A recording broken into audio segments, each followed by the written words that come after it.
Welcome, ladies and gentlemen. PDAC 2017 is still going on. It's the last day, the Wednesday, and we are now here at the offices of Treasury Metals.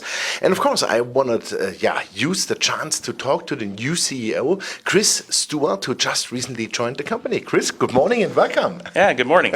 Thanks for taking your time. Always a pleasure to be in Toronto and at your offices here at the Exchange Tower, of course. You recently joined the company. How's it going? Yeah, no, so far it's been very good. A lot of progress here over the first couple months. I started sort of early December and really got into the groove coming out into January and February. So we've had some really good news flow, and we put together a good plan on how we're going to move the company forward to the point where we're going to actually make the production decision and get Goliath built. Super. Can you maybe say some words to your person? You are a mine builder, I would call it. Yeah, my background is building mines. I did contracting for 15 years at the start of my career and built a number of new mines in the Sudbury area, and was involved in projects up in Red Lake and out to the west and actually down in the southwestern United States as well. Super. And I transitioned to the company side in around 2008. So then I've been involved with Lakeshore Gold, Kirkland Lake Gold. Wow. So a number of gold companies and hugely successful gold companies. So yeah, and some big names well known. That's great. So that means to me you are bringing the expertise now to the company, because that's what a company definitely needs. It went from exploration to development stage now, and now hopefully with you into production. And you had some phenomenal news this morning. Maybe you want to comment a bit on that, because I think certainly. those numbers are sensational. Yeah, no, we, as I said, last week we came out with our strategic update, and part of that was the upcoming PEA release of the updated information, which we just put out this morning. So we're very pleased with the results of that. As you can see from the release, you know, the original NAV from the 2012 PEA was 144 million. Well, with the updated parameters, new mine plan, and a number of changes we made, even though we increased the capex to the project, our NAV has now gone to 306 million, so more than doubled. So we're very happy with the results. And I also see the IRR is 25%, and you calculated everything on $12.25 dollar per ounce of gold. Yeah, I think that's gold. Quite reasonable. Right? Yeah, no, we think you know, gold's bouncing around a little bit right now, but certainly over the longer term, people are very bullish on gold. I think gold's going to be quite a bit higher than that. So we use 12.25 US with a 0.76 exchange rate, which again we think is very reasonable. So fantastic. Can you comment also maybe a bit more on the, let's say, actual then production numbers? Because to my understanding, they are a bit higher than in the last PEA, and also I think the mine life is now 13 years combined, right? Yeah, no, with using the updated resource from 2015, we've seen an improvement throughout the entire project. So certainly the mine life, it was about 10.3 years. We're now looking at 13 years. We've changed the mining strategy, so we still have open pit, but a lot more of underground work, which has increased the grade and improved the economics of the project versus having a great big super pit, we called it. We've actually reduced that down and have a great 6-to-1 stripping ratio on that as well.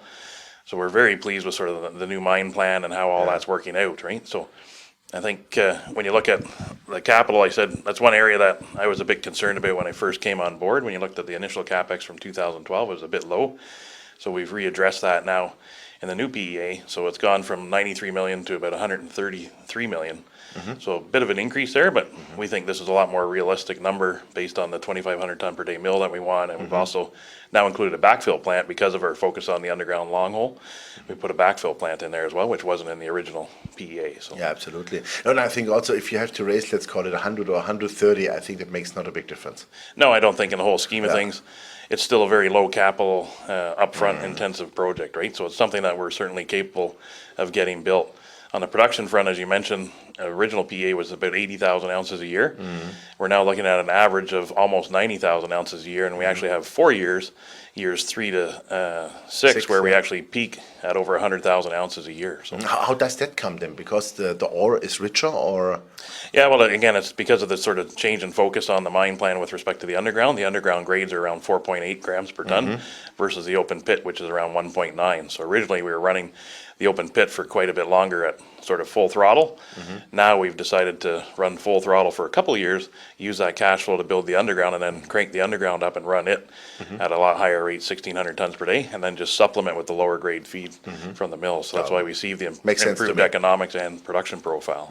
When you say with the cash flow to build then the underground, does that mean that the cash flow is really sufficient to build the underground, or do you have to raise some extra capital? No, well, as again, the initial CapEx is around 133 million, so we get that raised, we build our mill, get the open pit going, collar the portal, and then cash flow from operations will pay to develop the underground.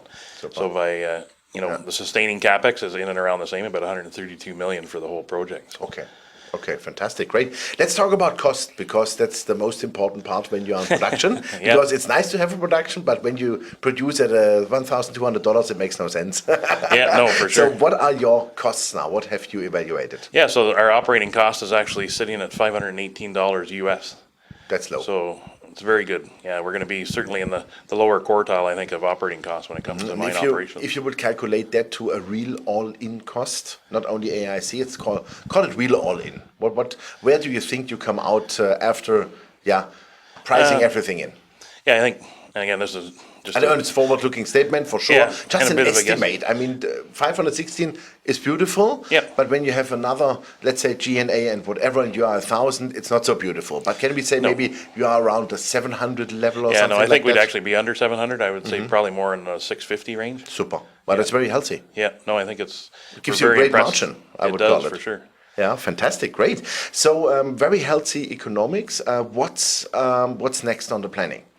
So yeah, we now have the updated PEA, which we can go and talk to people about. We're going to file the technical report here within the next sort of 45 days, get it on CDAR.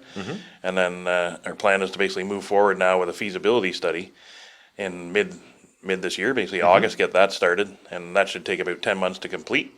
So we'll have that wrapped up mid next year, which is sort of lining up with our timing with respect to the federal EA permitting that we're working on right now. And we can also get some provincial permits started next year with the engineering work from the feasibility, and those are sort of 4 to 6 month time frames, so they're not very long.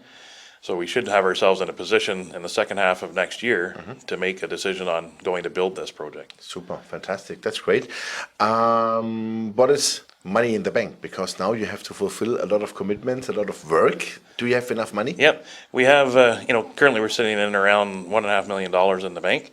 But certainly if you look at the plans we've laid out over the next sort of 18 to 24 months, we will require more money to execute on that. So part of our plan was basically update the PEA. So again, we have a relevant document to talk to people about.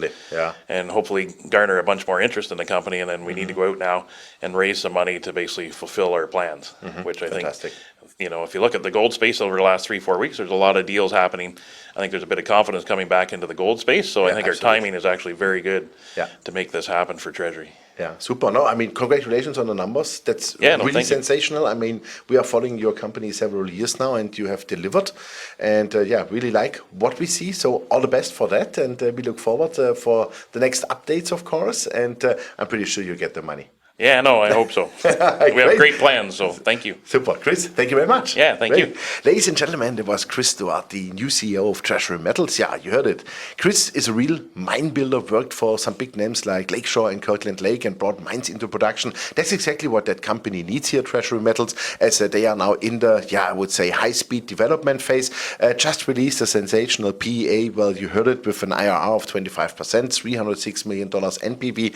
And also, the mine life is now at 13 years, and they will produce between 87,000 up to 100,000 ounces per year. And fantastic numbers so far, and we will keep you posted. Thanks for watching us. Bye-bye from Toronto.